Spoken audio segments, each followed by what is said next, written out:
ফাইনালের পথে আরো এক ধাপ এগিয়ে গেল বাংলাদেশ। পাকিস্তান পরাজয় রেজিস্টার করেছে। এই মুহূর্তে যদি পয়েন্ট টেবিল দেখা যায় তাহলে 1 নম্বরে ভারত, 2 নম্বরে বাংলাদেশ, 3 নম্বরে শ্রীলঙ্কা, 4 নম্বরে পাকিস্তান। আজকের ম্যাচে যদি ইন্ডিয়াকে পাকিস্তান হারিয়ে দিত ওই 170+ স্কোর করার পর, অনেকেই আমরা ভাবছিলাম যে কোনো একটা অ্যাক্সিডেন্ট হতে যাচ্ছে কিনা।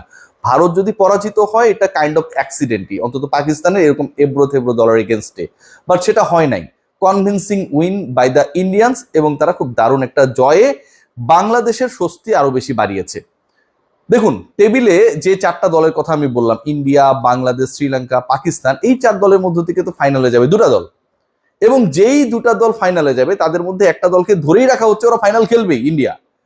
সো বাংলাদেশের কম্পিটিশন যাদের সাথে, পাকিস্তান এবং শ্রীলঙ্কা, 2 দলই, যেখানে বাংলাদেশ তাদের প্রথম ম্যাচে ওপেনিং ম্যাচে ইন সুপার 4 জয় পেয়েছে, সেখানটায় এই 2 দলই পরাজয় রেজিস্টার করেছে। সো বাংলাদেশের কম্পিটিটর যারা, বাংলাদেশের কম্পিটিশন যাদের সাথে, ফাইনালে যাবার রেসে বাংলাদেশ যাদের প্রতিবন্ধকতার শিকার হবার কথা, সেই 2 দল বাংলাদেশের থেকে অন্তত প্রথম 2 ম্যাচ শেষে সুপার 4 এর এশিয়া কাপের স্পষ্টভাবে পিছিয়ে রয়েছে।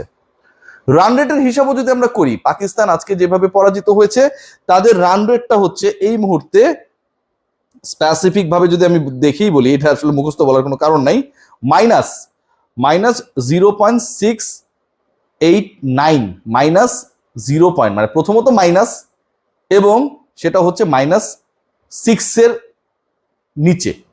আবার যদি আমরা খেয়াল করি, শ্রীলঙ্কা তারা কিছুটা কমফোর্টেবল অবস্থায় রয়েছে। বাংলাদেশ তাদের প্রথম ম্যাচে হারিয়েছে, কিন্তু তাদের সবচেয়ে বড় ডিসকমফোর্টের জায়গা, মানে এশিয়া কাপের ফাইনালে ইন্ডিয়া যদি চলে যায়, বাংলাদেশ অপোনেন্ট পাকিস্তান এবং শ্রীলঙ্কা, শ্রীলঙ্কার ডিসকমফোর্টের জায়গা, পরের 2টা ম্যাচ কিন্তু শ্রীলঙ্কাকে খেলতে হবে ইন্ডিয়া পাকিস্তানের এগেনস্টে। সো ইন্ডিয়া পাকিস্তানের এগেনস্টে পরের 2 ম্যাচে 2টাই তারা জিতে যাবে, এটার কোনো কারণ নেই। ম্যাক্সিমাম একটা ম্যাচ জিতলে জিততে পারে, সেটাও পাকিস্তানের সাথে।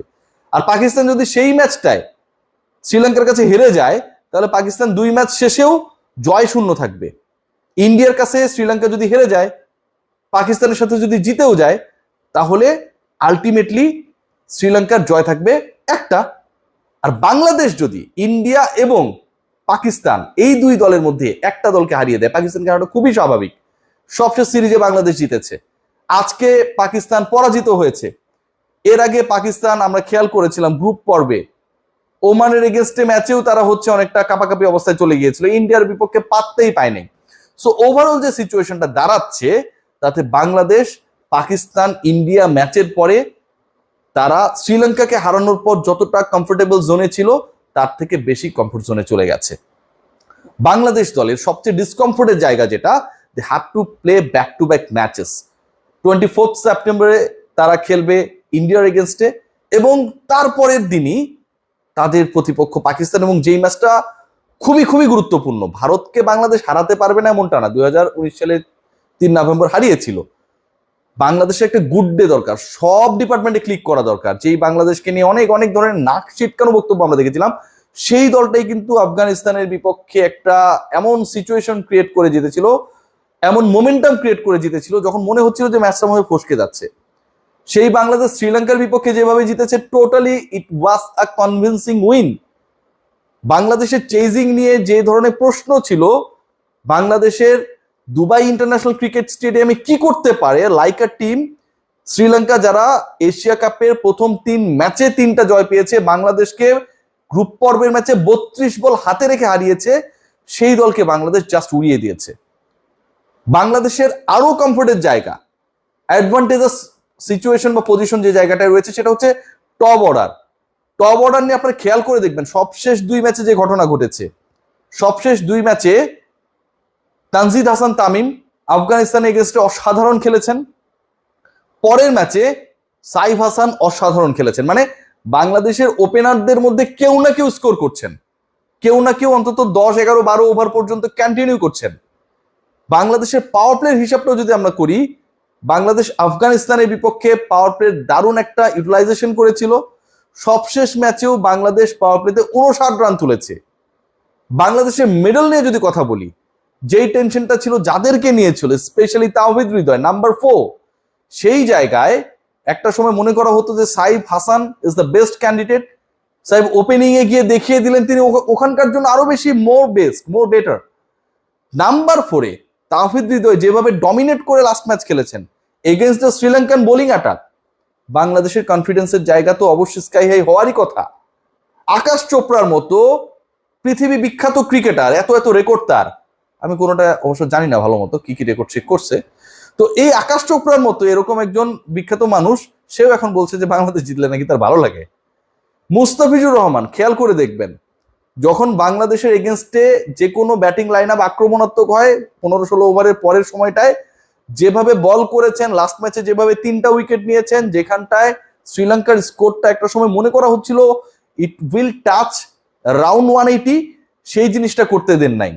So overall Bangladesh right now they are in a compact shape.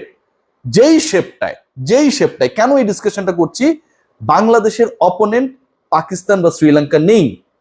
শ্রীলঙ্কার সবচেয়ে বড় ডিসঅ্যাডভান্টেজ পরের 2 ম্যাচ ইন্ডিয়া পাকিস্তানের এগেনস্টে একটা হারলেই কেল্লা ফতে। পাকিস্তানের সবচেয়ে বড় ডিসঅ্যাডভান্টেজ পরের 2 ম্যাচের একটা তো বাংলাদেশের এগেনস্টে, একটা শ্রীলঙ্কার এগেনস্টে। এখন খেয়াল করে দেখুন, এই দলটার এগেনস্টেই বাংলাদেশ 1 মাস আগেই প্রথম 2 ম্যাচ জিতে সিরিজ জিতেছে। আজকেও পাকিস্তান যেভাবে খেলেছে, পাকিস্তানের বোলিং অ্যাটাক যেভাবে ইন্ডিয়ান ব্যাটাররা তুলোধুনো করেছে, যেভাবে পাওয়ার প্লেকে কাজে লাগিয়েছে, অ্যারাউন্ড 75 রানসের মতো তারা ওই 6 ওভারের মধ্যে তুলেছে। শুভমান গিল, অভিষেক যেভাবে দাপুটে ব্যাট করছিল, মনে হচ্ছিল they are playing a match in IPL. So এই পাকিস্তান বোলিং অ্যাটাক আমি কোনোভাবেই বেটার ভাবে রেট করি না দেন শ্রীলঙ্কা, দেন আফগানিস্তান। বাংলাদেশের 25 তারিখের যে ম্যাচটা, সেই ম্যাচে বাংলাদেশ যেই পাকিস্তানকে মোকাবেলা করবে, সেই পাকিস্তানের বোলিং অ্যাটাক কোনোভাবেই not better than, never ever better than Sri Lanka and Afghanistan, যাদের এগেনস্টে বাংলাদেশ আলটিমেটলি পরীক্ষা দিয়েছে। বাংলাদেশ ব্যাটাররা সফল হয়েছে, সবশেষ 2 ম্যাচে 2টা জয় রেজিস্টার করেছে। টিম ইন্ডিয়ার প্রতি আজকের এই ম্যাচটা মানে ইন্ডিয়া পাকিস্তান দ্বৈরথ মানে কি, আমরা হচ্ছে একটা টান উত্তেজনার ম্যাচ দেখি।